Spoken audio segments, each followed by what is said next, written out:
Bem, boa noite. É um prazer estar aqui na APAMAGES, Associação Paulista de Magistrados, fazendo essa contribuição com os colegas que nos assistem pela internet e especialmente o colega Paulo Nimer, filho, e a sua filha, Beatriz Nimer, que aqui comparecem prestigiando a nossa breve exposição a respeito da lei de violência que trata da violência doméstica e familiar contra a mulher, Lei 11.340, de 7 de agosto de 2006. E muitas questões surgem a respeito da lei em questão. A primeira delas diz respeito à própria denominação da lei. Ela trata da violência doméstica e familiar contra a mulher. E é preciso ponderar que a violência doméstica e familiar contra a mulher não é uma coisa só. Ela deve ser entendida como violência doméstica, uma coisa, e violência familiar, outra coisa. Evidente que a violência familiar pode ser doméstica, ou seja, ocorrida no ambiente doméstico e entre pessoas, o agressor e a vítima, que guardam relação de parentesco, laços familiares. Ou pode ser pura e simplesmente violência doméstica, sem que haja relação qualquer de parentesco entre as pessoas envolvidas. Essa interpretação, nós chegamos a essa conclusão a partir da análise do artigo 5º da Lei 11.340, que diz o seguinte: para efeitos desta lei, configura violência doméstica e familiar contra a mulher qualquer ação ou omissão baseada no gênero que lhe cause morte, lesão, sofrimento físico, sexual ou psicológico e dano moral ou patrimonial, no âmbito da unidade doméstica, compreendida como espaço de convívio permanente de pessoas com ou sem vínculo familiar. Ou seja, sem vínculo familiar, nós estaríamos diante da violência doméstica pura e simples. E a violência doméstica familiar, se há, então, a relação de parentesco entre as partes envolvidas. No âmbito da família, diz o inciso 2, compreendida como a comunidade formada por indivíduos que são ou se consideram aparentados, unidos por laços naturais, por afinidade ou por vontade expressa. Então, aqui, no âmbito familiar, a violência familiar, que pode ser compreendida como aqueles que possuem laços familiares, não só os naturais, mas também por afinidade, ou a lei aqui ainda aponta vontade expressa, a união de pessoas que, por vontade própria, tenham resolvido estabelecer laços de convivência.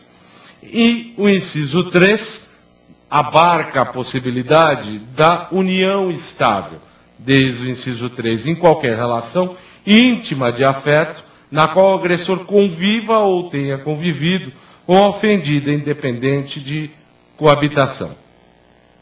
E o parágrafo único traz uma importante inovação. Ele consente o legislador que sejam amparadas as relações homossexuais.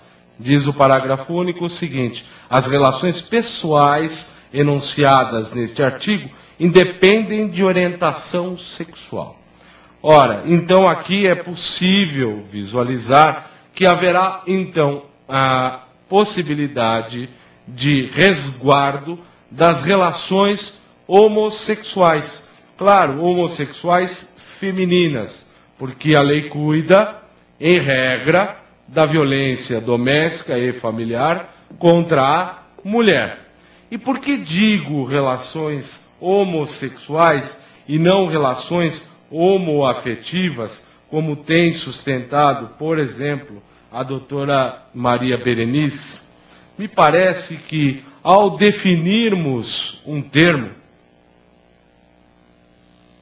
uma situação fática, nós temos que tomar o cuidado de sermos o mais técnico possíveis.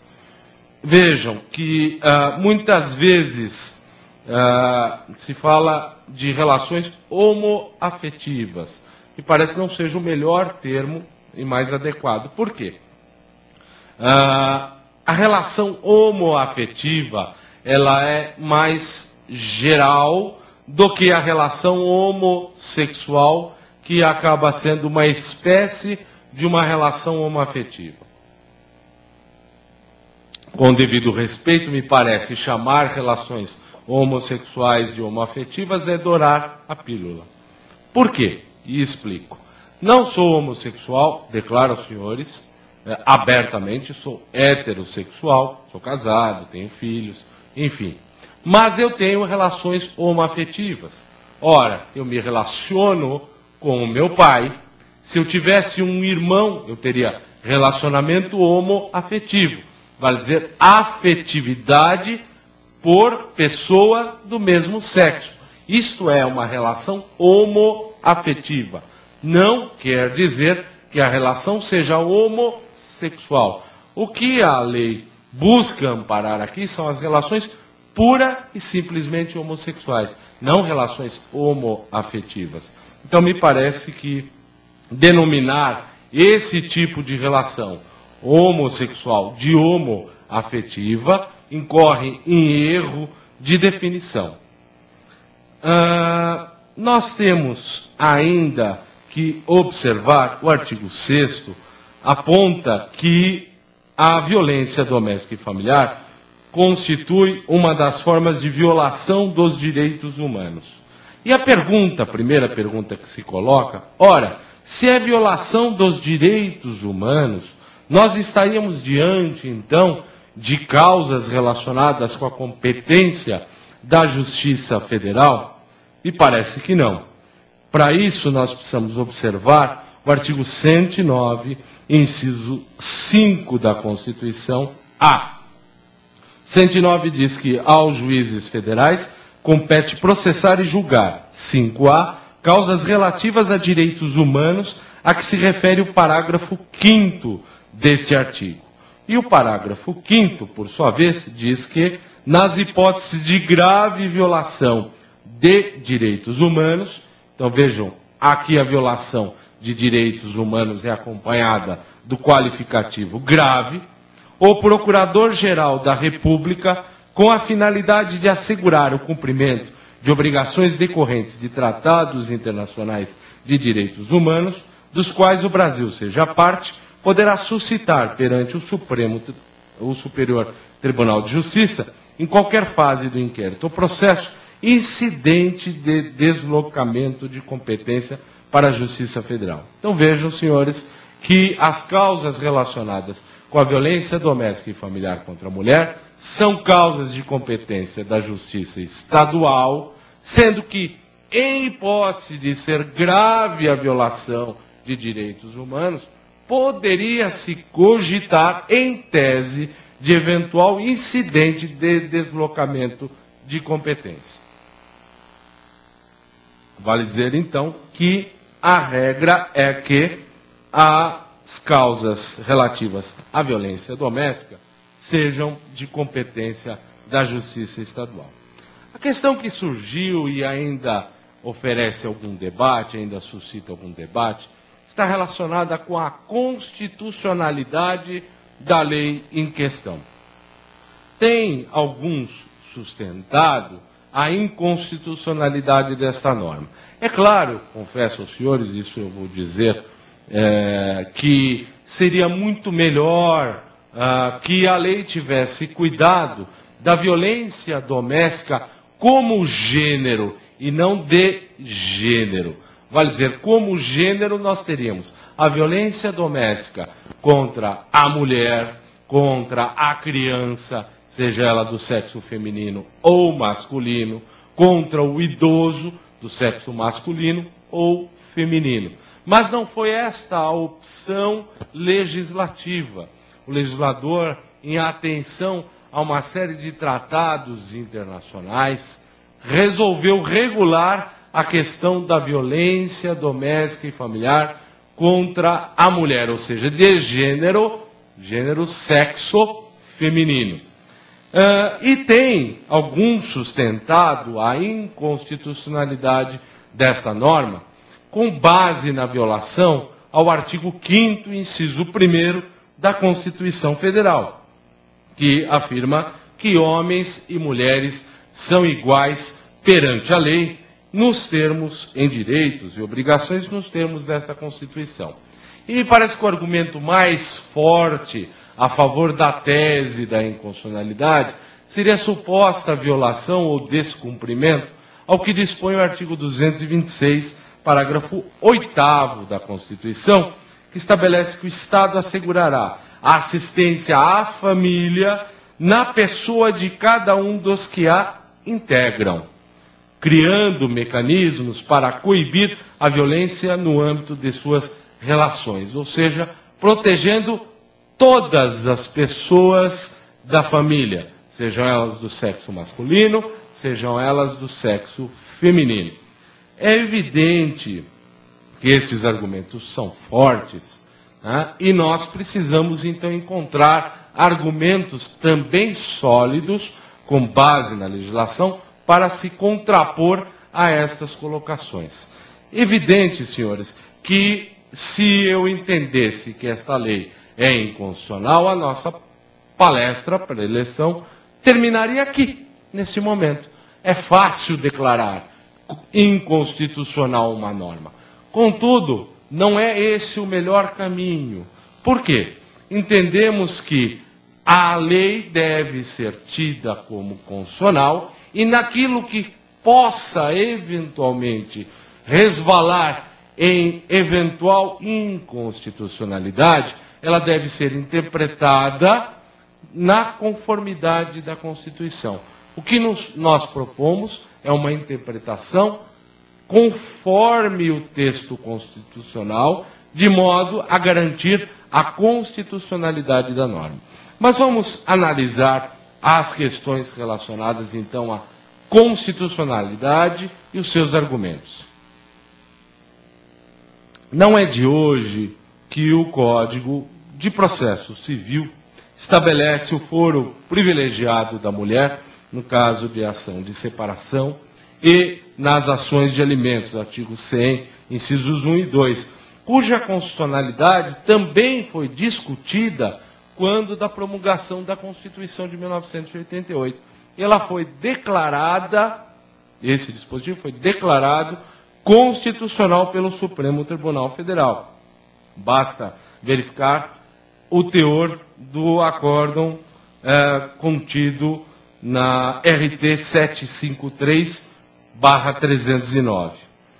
Nunca é demais lembrar as ações ligadas às relações de consumo, onde também, por força do artigo 101, inciso 1º do Código de Defesa do Consumidor, é estabelecido o foro em favor do consumidor. Nas ações de reparação de danos, em caso de acidente de trânsito, em que o foro, na forma do artigo 100, inciso 5, parágrafo único do Código de Processo Civil, fica a critério do autor, que pode ser no domicílio do réu, no local da coisa, ou no próprio domicílio do autor. Mas, no campo do processo penal, é preciso observar o artigo 73 do Código de Processo Penal, que diz o seguinte: nos casos de exclusiva ação privada, o querelante poderá preferir o foro do domicílio da residência do réu, ainda quando conhecido o lugar da infração. É evidente uma situação prática, fática, é que, na maioria dos casos, ou quase na sua totalidade, a vítima de violência doméstica e familiar é a mulher. Quase em sua totalidade. Ou seja, a regra é de que a violência doméstica seja praticada contra a mulher. A exceção é que esta violência doméstica venha a atingir o homem. Ora, a regra não a exceção, melhor dizendo, não pode negar a regra, né? A exceção apenas confirma a regra de que toda regra comporta uma exceção. A exceção, inclusive, a esta regra, porque há regras que não comportam exceções. Isso é um mero trocadilho que nós costumamos fazer, mas, trocando em miúdos, vale dizer, a regra deve ser tratada como regra e a exceção como exceção. A exceção não pode invalidar a regra. Vejam, senhores, que segundo estudos no Brasil, estudos levados à Convenção para a Eliminação de todas as formas de discriminação contra as mulheres em Belém do Pará, uma mulher é agredida a cada 15 segundos no Brasil. Ou seja, desde que nós começamos a falar até esse momento, imaginem, calculem quantas mulheres já foram agredidas. Claro que este número, ele não representa só agressões, me parece, físicas. São agressões físicas, mas também as agressões verbais. Há evidente, isto ninguém pode negar, desigualdade material entre o homem e a mulher, né? Ela, evidentemente, costuma ser a parte mais fraca na relação. Evidente que o homem não é igual à mulher. Tá certo que alguns se esforçam, tentam, né? Chegam até próximo, mas nunca vão ser uma mulher. Vão continuar sendo homens, não serão mulheres. Constitucionalmente falando, em nível constitucional, será que a nossa Constituição Federal faz alguma distinção entre homens e mulheres? Vamos verificar o artigo 7º, inciso 20. Diz o inciso 20, proteção do mercado de trabalho da mulher mediante incentivos específicos, nos termos da lei. Ou seja, a proteção do mercado da mulher não fala do homem? Sim, a Constituição trata a mulher de forma diferenciada. E mais, o artigo 201, parágrafo 7º da Constituição diz o seguinte: é assegurada a aposentadoria no regime geral da Previdência Social, nos termos da lei, obedecidas as seguintes condições. Parágrafo 1º, 35 anos de contribuição se homem, 30 anos de contribuição se mulher. Ué, quer dizer que a mulher então aposenta com menos tempo de contribuição do que o homem?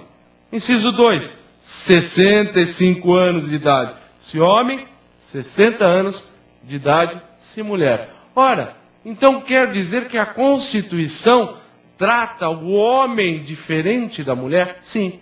Ora, se a Constituição tem um tratamento diferenciado entre homens e mulheres, não me parece que seja inconstitucional esse tratamento levado a efeito pelo legislador infraconstitucional. Vale dizer, se a Constituição trata de forma diferente, aquilo que é diferente não tem razão alguma para que a legislação infraconstitucional não trate de forma diferenciada situações diferentes.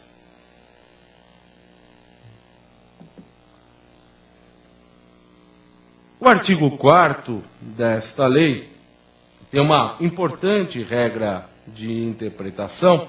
Diz que esta lei deve ser interpretada considerados os fins sociais a que ela se destina, e especialmente as condições peculiares das mulheres em situação de violência doméstica e familiar. É uma norma de interpretação, sem dúvida alguma, no sentido de que esta lei deve ser interpretada em favor da mulher, como é, e norma semelhante existe no Código de Defesa do Consumidor. As formas de violência doméstica são apontadas e definidas no artigo 7º desta lei. E, vejam, senhores, isso é importante que se diga, não há nenhum tipo penal previsto nesta lei. Esta lei não prevê sequer um tipo penal. Ou seja, para tipificar eventual conduta nós temos que lançar mão do Código Penal. Então diz o inciso 1º, violência física, entendida como qualquer conduta que ofenda a integridade ou a saúde corporal. Ora, isto é o crime de lesões corporais. Então eu tenho que lançar mão do Código Penal para tipificar. A violência psicológica, também aqui mencionada no inciso 2, entendida como qualquer conduta que cause dano emocional, diminuição da autoestima, ou que lhe prejudique ou perturbe o pleno desenvolvimento, ou que vise degradar ou controlar suas ações, comportamentos, crenças, decisões, mediante ameaça, constrangimento, humilhação, manipulação, isolamento, vigilância constante, perseguição contumaz, insulto, etc. Não se trata aqui de uma conduta isolada. É necessário o quê? Reiteração de condutas para que venham a causar o quê? Dano emocional. A lei fala, hein? Qualquer conduta que lhe cause dano emocional. É diferente de mera perturbação emocional. Né? A pior perturbação emocional que pode ser feita por uma mulher é concordar com uma pergunta. Se ela perguntar que está gorda, nunca responda que sim. Isto é profunda perturbação emocional. Gera profunda perturbação emocional. Agora, isso é diferente do dano emocional. O dano emocional, diminuição da autoestima, são a prática reiterada de condutas que lhe reduzem a sua autoestima. Lhe causam efetivamente um dano emocional. Não se contenta aqui a legislação, ao meu ver, com a conduta isolada. O inciso 3 trata da violência sexual, qualquer conduta que constranja presenciar ou manter participação de relação sexual não desejada mediante intimidação, ameaça, coação, uso de força, que a induz a comercializar, utilizar de qualquer forma a sua sexualidade, o que impeça de usar qualquer meio contraceptivo, força ao matrimônio, a gravidez, o aborto, enfim, prepondera aqui a proteção à liberdade sexual da mulher, a sua vontade de reprodução ou não. A violência patrimonial, no inciso 4º, que aí busca, então, proteger o patrimônio da mulher, né, podendo aqui serem configurados vários delitos, apropriação indébita, furto, dano, enfim, todos eles previstos no Código Penal. O inciso 5, a violência moral, entendida como qualquer conduta que configure calúnia, difamação e injúria. Temos aqui uma impropriedade técnica, porque a violência moral, na realidade, a violência é dividida em moral e física. Então, há a violência física, que pode causar lesão, e a violência moral, que consiste em grave ameaça. Na realidade, é um crime contra a honra da mulher, que pode consistir em calúnia, difamação ou injúria. Nós temos aqui uma série de normas programáticas que são estabelecidas a partir do artigo 8º, que trata do título 3º, da assistência à mulher em situação de violência doméstica e familiar e das medidas integradas de proteção. Na realidade, esta lei cria um verdadeiro sistema de proteção integral à mulher em situação de violência doméstica e familiar. É preciso, para bem interpretar, ao meu modo de ver, esta lei, que se quebre com uma série de paradigmas e se mude a mentalidade. Vejam o que diz o artigo 8º.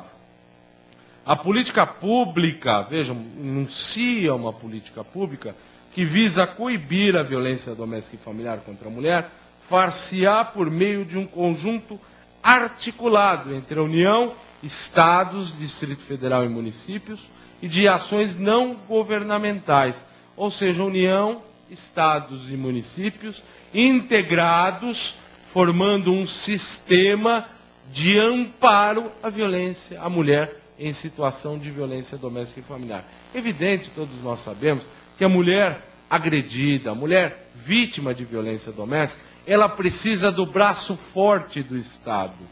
Ela precisa do apoio do Estado, do auxílio do Estado. Por quê? Se dificuldades forem colocadas e essas dificuldades se mostrarem intransponíveis, ela desiste no meio do caminho. O inciso 1, a integração operacional do Poder Judiciário, do Ministério Público e da Defensoria com as áreas de segurança pública, assistência social, saúde, educação, trabalho e habitação. Veja então a integração aqui dos poderes como um todo e já prenunciando um atendimento multidisciplinar, né, que é característica do atendimento a esses casos de violência doméstica e familiar. Inciso 2, promoção de estudos, pesquisas e estatísticas, outras informações relevantes com a perspectiva de gênero e de raça ou etnia, concernentes às causas, às consequências, à frequência da violência doméstica e familiar, para a sistematização de dados a serem unificados nacionalmente e avaliação periódica dos resultados das medidas adotadas. Então, o que se dispõe aqui? Se dispõe a formar um verdadeiro banco de dados para o mapeamento da violência doméstica como um todo, seja por estados, por municípios ou até por regiões de municípios, de modo a verificar qual a maior incidência da violência doméstica e qual o tipo de violência doméstica e as medidas adotadas e, evidentemente, a sua eficácia na contenção das questões relacionadas à violência doméstica e familiar. Inciso 3. Respeito nos meios de comunicação social, os deveres éticos e sociais da pessoa e da família, de forma a coibir os papéis estereotipados que legitimem ou exacerbem a violência doméstica e familiar, de acordo com o inciso 3 do artigo 1º. Ou seja, aqui se pretende, efetivamente, que se evite aquela propaganda que venha a expor a mulher, venha a cultivar a situação de violência doméstica. A implementação de atendimento policial especializado para as mulheres, em particular nas delegacias de atendimento à mulher. Isto já existe, né? Aqui em São Paulo, nós temos as delegacias de defesa da mulher que propiciam esse atendimento diferenciado. Inciso 5, a promoção e realização de campanhas educativas de prevenção da violência doméstica e familiar contra a mulher, voltadas ao público escolar e à sociedade em geral. E a difusão desta lei dos instrumentos de proteção aos direitos humanos das mulheres. Isso é extremamente importante. Realização de campanhas educativas. Isto é um fator preponderante que tem uma eficácia tremenda na contenção da violência doméstica. Eu dou o seguinte exemplo. Quando da entrada em vigor do Código de Trânsito Brasileiro, houve uma maciça campanha no sentido de conscientizar os condutores de veículos automotores para o uso, a necessidade do uso de cinto de segurança. E tamanha campanha maciça, o resultado foi muito proveitoso. A maioria hoje das pessoas usa cinto de segurança. Diriam, não, mas isso foi porque a multa é pesada. Se fosse por causa da multa, as pessoas não dirigiriam usando telefones celulares. Então não foi por conta da multa, o fato da multa ser pesada, é que surtiu este resultado, ou seja, da redução da direção sem o cinto de segurança. Evidentemente foi razão de campanha educativa. E é preciso quebrar a repetição da violência. O que é a repetição da violência? É o filho que vê o pai agredindo a mulher, e ele acaba então replicando isto. Ele vai puxar o cabelo da coleguinha na escola, ele vai morder a coleguinha na escola, ele vai, na primeira briga, agredir a sua namorada e vai espancar a sua esposa. Então ele vai replicando essa história. Se então nós tivermos atenção com essa geração nova, através de campanhas educativas, a própria lei diz, no inciso 5, promoção e realização de campanhas educativas de prevenção da violência doméstica e familiar, voltadas ao público escolar e à sociedade em geral, ou seja, lecionar noções de cidadania, de direitos humanos, já nos primeiros anos escolares. Isto é, de suma importância. Aqui nós temos a possibilidade de formação de convênios, celebração de convênios, sejam também com as entidades não governamentais, que auxiliam e muito o poder estatal nessa tarefa de minimizar a questão da violência doméstica, a capacitação da Polícia Civil, da Polícia Militar e quanto ao aspecto dos direitos humanos, isso é extremamente importante. O artigo 9º, ele fala da assistência à mulher em situação de violência doméstica e familiar, será prestada de forma articulada, ou seja, aí reforçando a ideia da união, estados, municípios, as ONGs, todos articulados na prestação desse auxílio à mulher em situação de violência doméstica e familiar. O parágrafo 2º desse dispositivo assegura a mulher em situação de violência doméstica, para preservar a sua integridade física e psicológica, o acesso prioritário à remoção quando servidora pública, integrante da administração direta ou indireta. Evidentemente, aqui busca-se proteger, né, a mulher em situação de violência doméstica. Só que me parece que jurisdicionalizou-se uma questão meramente administrativa. O parágrafo 2º diz o seguinte: o juiz assegurará a mulher. Não precisa o juiz assegurar nada, se a lei já estabelece como direito, é o administrador, ou seja, o representante do poder público, quem deve garantir esse direito.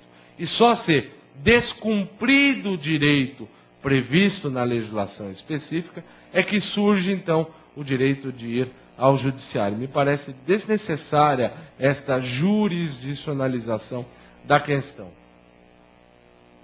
O inciso 2, a manutenção do vínculo trabalhista, quando necessário, o afastamento do local de trabalho por até 6 meses. Me parece algo extremamente perigosa esta norma, perigoso, esta previsão é perigosa. Por quê? Nós não sabemos aqui do que se trata, se é uma suspensão ou se é uma interrupção do contrato de trabalho. Não há previsão de quem paga o salário durante esse afastamento. Todo benefício, ele deve ter a sua fonte de receita. Então deve haver previsão em norma específica para o custeio deste benefício. Então é uma norma, me parece, que não tem aplicação imediata, ela depende de regulamentação. E algo extremamente perigoso, porque a mulher vai chegar lá, com o olho roxo no serviço, foi agredida pelo marido, aí o empregador vai ver: opa, a senhora faz um favor, a senhora passa lá no RH, porque a gente vai acertar suas contas, né? Com medo de que ela eventualmente venha a requerer uma estabilidade, ou suspensão, ou interrupção do contrato de trabalho, o empregador pode demiti-la. Causaria, então, um efeito inverso. O atendimento à autoridade policial é tratado a partir do artigo 11 e seguinte desta lei. e diz o seguinte: no atendimento à mulher em situação de violência doméstica e familiar, a autoridade policial deverá, entre outras providências, garantir proteção policial quando necessário, comunicando de imediato ao Ministério Público e ao Poder Judiciário. Ora, garantir proteção na medida do possível, né? Normalmente, o que deve ser feito é o encaminhamento, onde houver, evidente, a mulher para uma casa-abrigo, enquanto é analisada eventual medida protetiva de afastamento do lar conjugal, que é o que diz o inciso 2, encaminhar a ofendida ao hospital, ao posto de saúde e ao Instituto Médico Legal. Isso é desnecessário, porque o próprio Código de Processo Penal diz que a autoridade deve tomar todas as providências para colher os elementos indiciários de eventual crime. Fornecer o transporte para a ofendida e seus dependentes para abrigo ou local seguro, quando houver risco de vida, então a previsão de encaminhá-la para o local seguro. Quarto, se necessário acompanhar a ofendida para assegurar a retirada de seus pertences do local da ocorrência do domicílio familiar, também é importante, muitas vezes, né? Ela precisa desse amparo e vem ao encontro desta política de atendimento integral. Informar a ofendida os direitos a ela conferidos nesta lei e os serviços disponíveis, é o que diz o inciso 5. Ora, aqui em São Paulo, eu me encontrava no DIPO, Departamento de Inquéritos Policiais, onde estavam sendo processadas todas as cautelares quando da entrada em vigor desta lei, da Lei da Violência Doméstica e Familiar. E os delegados de polícia acabaram criando o drive-thru da Maria da Penha. Era um absurdo. Chegavam para a mulher: a senhora quer o quê? Alimentos? Afastamento do lar conjugal? Isso era assim. Então falia ali um questionário e apenas assinalavam com X. Não é este o espírito da lei. É orientar a mulher do quê? Das medidas que ela tem direito. E, eventualmente, as medidas que sejam adequadas ao caso concreto e que ela possa requerer. O artigo 12 diz: em todos os casos de violência doméstica e familiar contra a mulher, feito o registro da ocorrência, deverá a autoridade policial adotar de imediato os seguintes procedimentos, sem prejuízo daqueles previstos no Código de Processo Penal: ouvir a ofendida, elaborar o boletim de ocorrência, tomar por representação a termo ser apresentada, nenhuma novidade, a autoridade já fazia isso. Colher todas as provas que servirem para esclarecimento de fato e de suas circunstâncias, também nenhuma novidade, digna de nota. Remeter no prazo de 48 horas, expediente apartado ao juiz com o pedido da ofendida para a concessão de medidas protetivas de urgência. Esta sim é a previsão nova e bastante importante. Veja, prazo, 48 horas. A autoridade policial, tomando conhecimento de uma situação de violência doméstica e familiar contra a mulher, deve remeter no prazo de 48 horas expediente apartado, ou seja, trata-se verdadeiramente de medida cautelar, ao juiz com o pedido da ofendida. É claro que não é a autoridade policial para dizer: não, olha, acho que nesse caso aqui cabe o afastamento do lar. Não, ele deve orientar. Quem decide sobre quais medidas vai requerer é a própria ofendida. A legitimidade extraordinária, há uma hipótese de legitimação extraordinária da autoridade policial que requer direito alheio em nome próprio. Então ele está requerendo a concessão de medidas protetivas em favor da mulher e, evidentemente, desde que ela tenha manifestado interesse, manifestado vontade de recebê-las. E aonde é encaminhado esse pedido? Esse pedido, encaminhado de forma cautelar, ao juízo da vara, que a lei chama de juizado, de violência doméstica e familiar contra a mulher. E na falta desse, as varas criminais. nos moldes do artigo 33. As varas criminais acabam sendo competentes para processar este pedido. E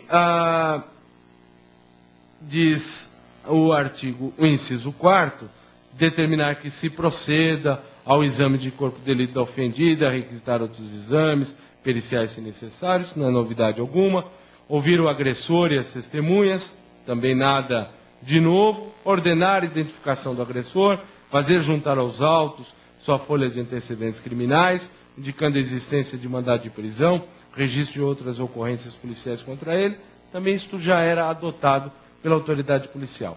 Remeter no prazo legal os autos de inquérito policial ao juiz e ao Ministério Público, também desnecessário, já era assim realizado. O parágrafo 1º tem uma importante regra. O pedido da ofendida será tomado a termo pela autoridade policial e deverá conter, ou seja, os requisitos mínimos do pedido de medida protetiva. É quase que um 282 do Código de Processo Civil, que diz quais são os requisitos da petição inicial. Aqui nós temos os requisitos do pedido de medida protetiva. Qualificação da ofendida do agressor, o nome e idade dos dependentes, a descrição sucinta do fato, das medidas protetivas solicitadas pela ofendida e, evidentemente, diz o parágrafo 2º, dos documentos indispensáveis. Ora, se a ofendida está requerendo alimentos, fixação de alimentos, é preciso o quê? Que se demonstre que o agressor, no caso, é pai dessas crianças, ou seja, a comprovação através da certidão de nascimento, ou se ele trabalha, ou um local em que ele trabalha, se trabalha com registro em carteira, para que possa o quê? Se oficiar a empresa para desconto em folha. E, evidentemente, todos os documentos indispensáveis para a apreciação do pedido. O parágrafo 3º diz que serão admitidos como meio de prova os laudos ou prontuários médicos fornecidos por hospitais e postos de saúde. É uma regra muito semelhante, muito parecida, ao artigo 77, parágrafo 1º da Lei 9.099 de 95, que visa o quê? Imprimir celeridade e informalidade a este procedimento. E, em consonância com o princípio da duração razoável do processo que é tratado pela nossa Constituição.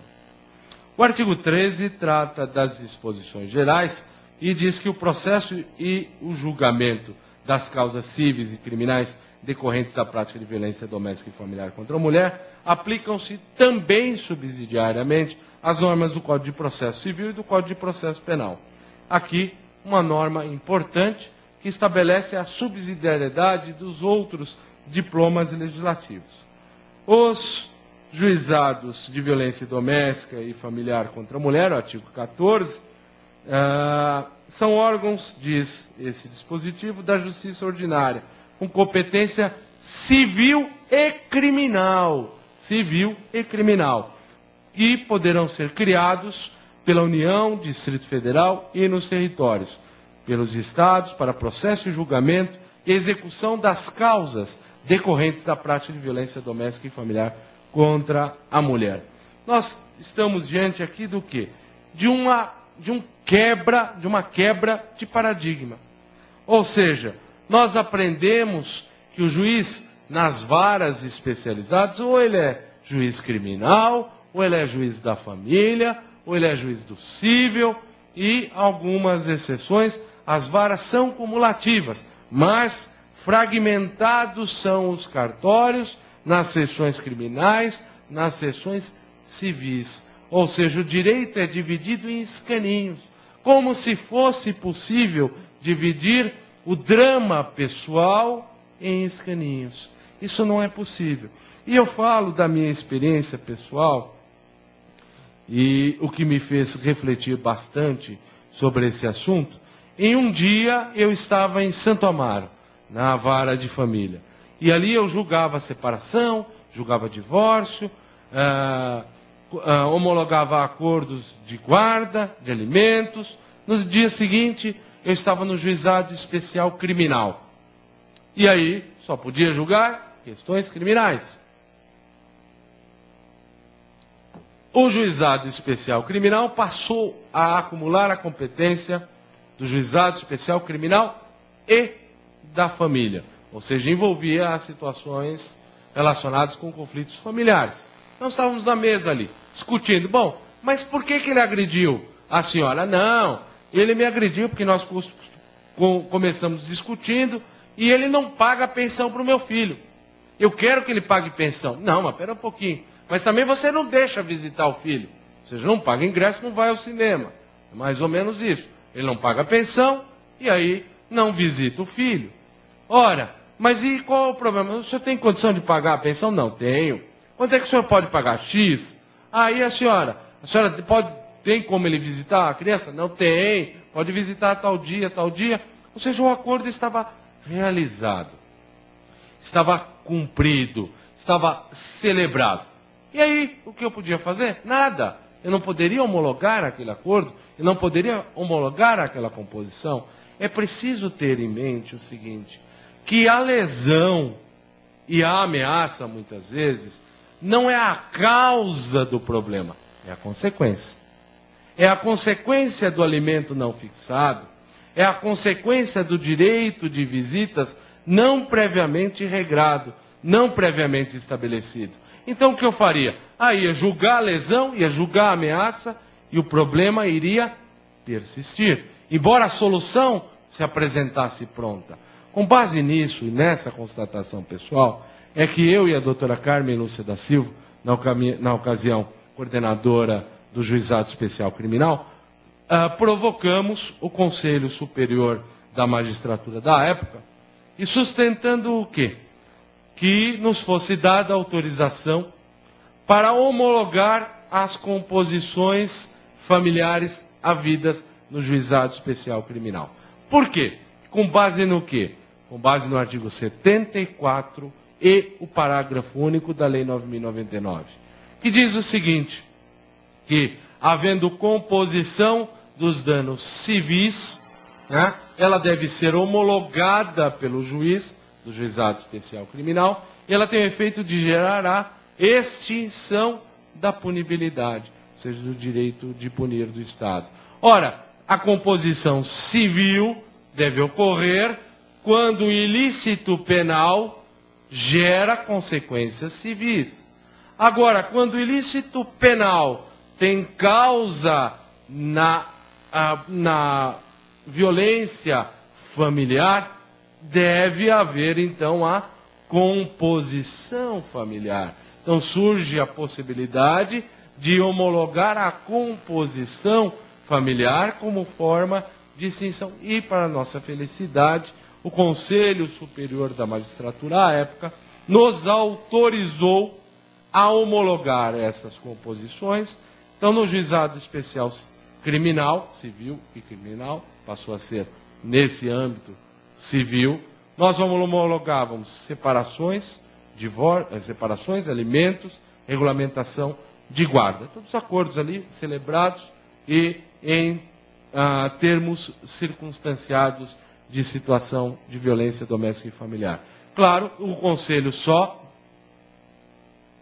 nos solicitou que essas peças, uma vez homologadas, fossem encaminhadas para o juízo da família próprio, competente, para que então fosse expedido o mandado de averbação da separação consensual por esse juiz, para que não ficasse, foi decretada a separação pelo juizado, Dr. Marcelo Matias Pereira, juiz de direito do Juizado Especial Criminal, né, para não ficar uma coisa esquisita. E eventual execução desses acordos passava a ser processada nessa vara de família para a qual era distribuído, então, esse termo circunstanciado com seu acordo. Senhores, isto representa uma quebra de paradigma, como já disse, uma mudança de mentalidade. Cada vez mais, e nós, às vezes, não nos percebemos disso. A vítima é trazida para o processo. A vítima antigamente era mero objeto de prova. Era ouvida, não, o senhor reconhece o réu, reconhece, não reconhece, dispensada, acabou, terminou seu depoimento, dispensado, muito obrigado, passe bem, boa tarde. A vítima deixa de ser mero objeto de prova e passa a ser parte integrante do processo penal. Veja o que diz, isso não é de hoje, é que nós, por vezes, não nos damos conta. O artigo 297 do Código de Trânsito Brasileiro, então, Lei 9.503 de 97, já estabelecia a possibilidade do quê? De estabelecer, em casos de acidente de trânsito, uma multa reparatória em favor da vítima. Nós temos também, com a Lei 9.099 de 95, a possibilidade da composição dos danos civis no âmbito criminal. E depois ampliada para a composição familiar no âmbito da violência doméstica e familiar. Ou seja, trazendo a vítima verdadeiramente para o processo, para que ela participe do processo penal. Nós temos a Lei de Proteção a Vítimas e Testemunhas, tá? A prestação pecuniária, ou seja, a alteração do artigo 44 e seguintes do Código Penal, prestação pecuniária, substituição, então, da pena privativa de liberdade por prestação pecuniária em favor da vítima. São todas medidas que vêm o quê? A trazer a vítima que passa a ser detentora de dignidade da pessoa humana. Vejam, na recente reforma do Código de Processo Penal, foi estabelecido o quê? A possibilidade, então, de ser fixada a indenização civil na sentença penal. O valor da indenização civil em favor da vítima. Nós temos aqui, verdadeiramente, uma delegação legal de competência. É o juízo criminal com autorização legal para conhecer de questões civis. Eu digo aos senhores que eu me penitencio por uma posição que adotei logo a princípio. E que essa posição acabou ganhando corpo e forma no Estado de São Paulo. A posição que nós adotamos inicialmente era de que o juizado, as varas criminais, tinham competência exclusiva para conhecer da tutela de urgência. Ou seja, tão somente das medidas protetivas e não mais das demais medidas. Isso irradiou nas varas de violência doméstica. Nós temos uma vara de violência doméstica propriamente dita. As demais são varas criminais que acumulam a competência de violência doméstica dos fóruns regionais, mas que irão, evidentemente, ser varas exclusivamente criminais, com a instalação, já aprovado pelo Conselho, das varas de violência doméstica e familiar contra a mulher. Então, sustentamos que era tão só e exclusivamente para a situação da tutela de urgência, para o conhecimento das medidas protetivas. E fizemos isso até com uma forma de proteção de competência. Esse entendimento surgia da ideia de que, se nós retirássemos as separações, os divórcios, enfim, hoje só divórcio, não mais separação, das varas de família, nós iríamos esvaziar a vara de família. Porque quem separa amigavelmente, não, olha, veja, minha querida, nossa relação acabou, o nosso relacionamento ruiu, vamos nos separar. Não, sempre tem um xingamento, uma discussão, há uma briga, por menor que seja, por mais civilizadas que sejam as partes envolvidas, sempre há um desgaste. E há uma situação de violência doméstica. Ou seja, então todas as separações, todos os divórcios iriam para a vara de violência doméstica e familiar. Essa é a ideia. E aí retira da vara de família também as separações consensuais, que podem ser feitas no cartório, desde que não haja menores. Sobrava o que para a vara de família? Então pensamos, não, tem que ser só a tutela de urgência. Infelizmente adotamos esse posicionamento. A realidade não é essa. Vejam, senhores, não esvazia a vara de família. Por quê? Isso eu participei de um encontro da violência doméstica e familiar em Brasília, promovido pelo Conselho Nacional de Justiça, e conversava com uma colega no Mato Grosso do Sul. Tem 2 varas especializadas na capital de violência doméstica e familiar. Dizia para ela, mas como? Você processa lá civil, criminal, tudo, todas as causas, isso não esvazia a vara de família? Não, Marcelo. O critério é o seguinte: se foi registrada a ocorrência e a parte então pediu medida protetiva, isso foi encaminhado para o juizado, está afirmada a competência do juizado. Pode ser que a parte não queira a medida protetiva, não tenha conotação penal, né? Ela pura e simplesmente fez um boletim de ocorrência, mas não quis que isso fosse adiante, que isso prosseguisse. Apenas mera comunicação, ou sequer fez a comunicação. E vai diretamente para a vara de família. Ora, o que é importante, né, é que nós não podemos perder de vista. Esta lei veio a proteger a parte hipossuficiente, sem dúvida alguma. E a hipossuficiência aqui é econômica. Antigamente, os senhores se lembram, a vítima de agressão, de violência doméstica e familiar, ela era agredida, então ia para a delegacia de polícia, era atendida quando não com chacota, porque não havia uma delegacia especializada. Hoje a coisa é um pouco melhor. Bom, mas a atendida, ela fazia o BO, ela tinha que ir com o BO lá na Liberdade, número 35, para ser atendida na Procuradoria da Assistência Judiciária. Ela pegava uma senha, ia ser atendida, aí ela era atendida, falava para entrar com uma medida aqui, uma cautelar de separação de corpos, a senhora precisa trazer aquele documento, então era orientada para trazer os documentos. Né? E aí ela voltava um outro dia trazendo os documentos, seja com sorte ela voltava se estivesse viva ainda, se não tivesse sido vítima. O que veio esta lei a trazer? Encurtou o caminho, vale dizer, esta via crucis que a mulher tem que passar. Ela faz a comunicação da ocorrência, de imediato a autoridade policial pode formular o pedido de medida protetiva, que é encaminhado ao juízo.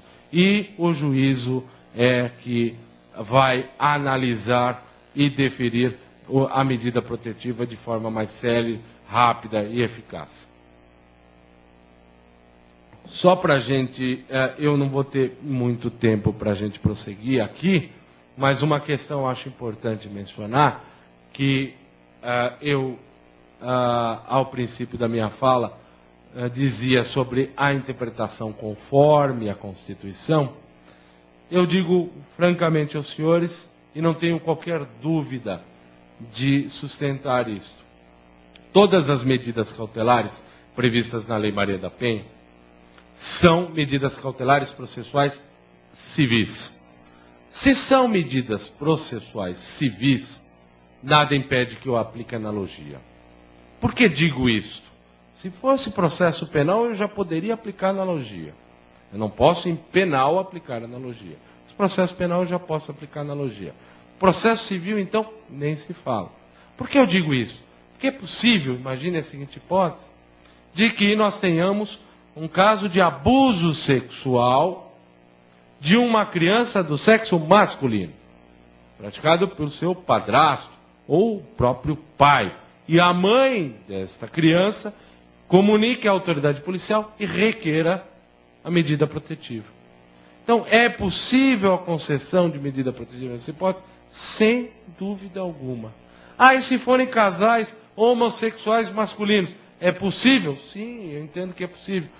Em favor do homem, é possível? É possível. É o que eu dizia a princípio. Tratar a exceção como exceção. Qual é a regra? A regra é que esta lei seja aplicada em favor da mulher, vítima de violência doméstica e familiar. Mas nada impede que as medidas protetivas, que são boas, são importantes, sejam aplicadas também por analogia, à situação que atinja alguém do sexo masculino. Quanto à necessidade de uma medida protetiva, vamos dizer que a mulher então ingresse com uma medida protetiva, mas ela diz, não quero representar, eu não quero prosseguir com o processo. Isso seria possível? Entendemos que sim, é possível que haja medida protetiva sem que tenha a instauração de inquérito policial. Por quê? Com esta visão. A cautelar é processual civil, logo, ela estará aliada a um processo principal civil.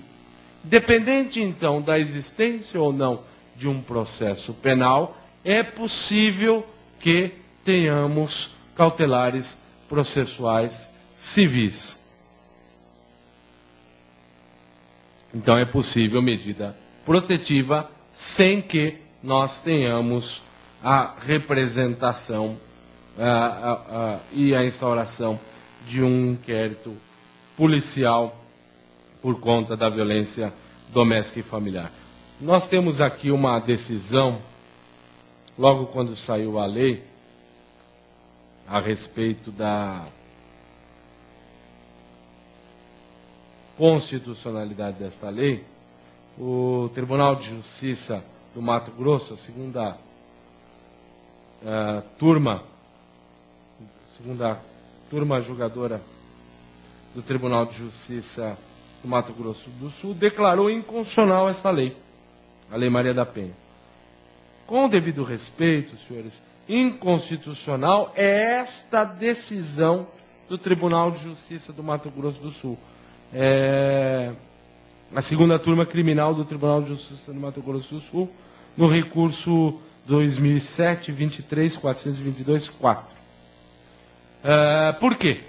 Nós sabemos que na forma do artigo 97 da Constituição Federal, um tribunal só pode declarar a inconstitucionalidade de uma norma através do quê? Do seu pleno. E onde não houver o órgão especial. Porque onde houver o órgão especial, é o órgão especial que pode declarar a inconstitucionalidade de uma norma, ou o tribunal pleno. Então, uma Câmara, órgão fracionário do tribunal, não pode declarar a inconstitucionalidade de uma norma. Somente o plenário ou o órgão especial. Isto também é o teor da súmula número 10, súmula vinculante número 10 do Supremo Tribunal Federal, que estabelece o princípio chamado princípio de reserva de plenário. O tempo não nos permite mais avançar e eu então abriria agora, neste momento, para a resposta de eventuais perguntas que estivessem sendo encaminhadas, agradecendo a atenção, então, de todos e desejando uma boa noite.